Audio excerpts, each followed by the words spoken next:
JCB robot की चोरी।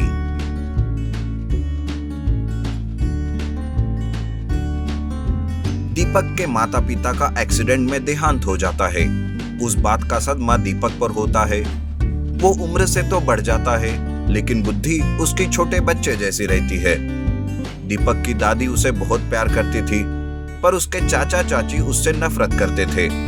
एक बार दीपक दादी से पूछता है, दादी दादी, वो चाचा मुझे हमेशा क्यों मारते हैं? नालायक नालायक करके बुलाते रहते हैं।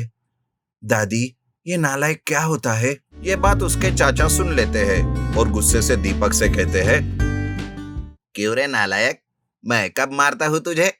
मेरी झूठी शिकायत करता है मेरी ही माँ को। अरे बेटा सुंदरलाल, क्या मैं तुझे जानती नहीं?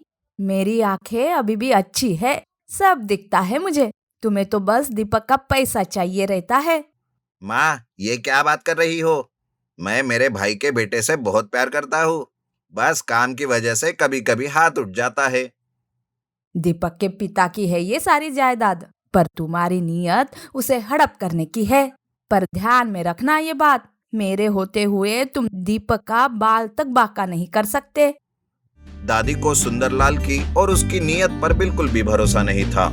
ऐसे में एक दिन दीपक को उसकी चाची सीढ़ियों से नीचे गिरा देती है, जिस वजह से वो बहुत बीमार हो जाता है। चाचा चाची उसके तरफ बिल्कुल भी ध्यान नहीं दे रहे थे। वो सोचते हैं, अरे लगा था कि ये गिरकर मर जाएगा, पर अभी भी जिंदा है। पता नहीं कब मेरा सपना पूरा होगा इस घर की मालकिन बनने का। अरे भगवान, धीरे बोलो, कहीं माँ सुन ना ले। अगर उसने सुन लिया तो हमें घर से बाहर निकाल देगी। चाचा चाची अभी बस दीपक को दूर से देखते थे। दादी भी अब बूढ़ी हो चुकी थी, उसके भी हड्डियों में ताकत नहीं रहती। वो घर के ही पास के एक देवी के मंदिर में जाती है और देवी से प्रार्थना करने लगती है। हे देवी माँ, मेरे जाने के बाद मेरे दीपक का क्या होगा? कौन उसे दुश्मनों से बचाएगा? मेरे बेटे की मदद करो माँ।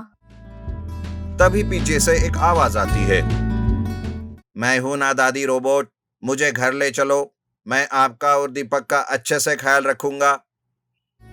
दादी को लगता है कि ये देवी माँ की ही कृपा है। दादी उस रोबोट को घर लेकर आती है। एक ही दिन में रोबोट और दीपक अच्छे दोस्त बन जाते हैं। रोबोट हर वक्त दीपक की रक्षा करता और उसे चाचा चाची के मार से बचाते रहता था। चाचा और चाची रोबोट की वजह से बहुत परेशान हो जाते हैं।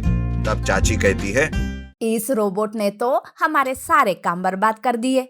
अब तो दीपक को नहीं मार सकते और ना ही उसकी जायदाद हड़प कर सकते हैं। चाचा चाची इस बात से दुखी थे, पर दीपक रोबोट के आने से बहुत ही खुश था। एक रात दीपक सपने में देखता है कि चोर जेसीबी से उसके रोबोट को चुरा रहे हैं।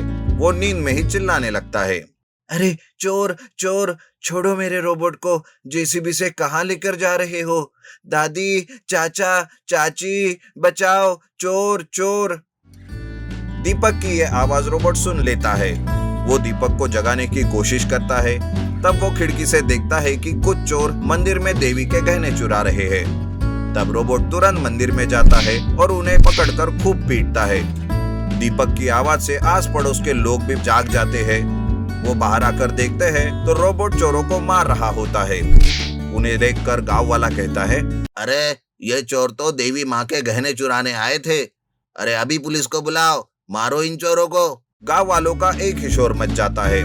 दीपक, दादी, चाचा चाची भी मंदिर आते हैं। तब रोबोट कहता है, दीपक ने सपने में मुझे यानी रोबोट को जेसीबी से चुराते हुए देख लिया और जोर जोर से चिल्लाने लगा। इसी वजह से ये चोर हाथ में आए। सारे गांव वाले दीपक की तारीफ करते हैं। तब देवी माँ की मूर्ति से एक रोशनी सीधे दीपक के सर पर गिरती है और दीपक की बच्चे जैसी बुद्धि ठीक हो जाती है और वो साधारण लड़का बन जाता है। दादी अपने बेटे में बदलाव देखकर खुश हो जाती है, तो चाचा चाची हमेशा के लिए दुखी।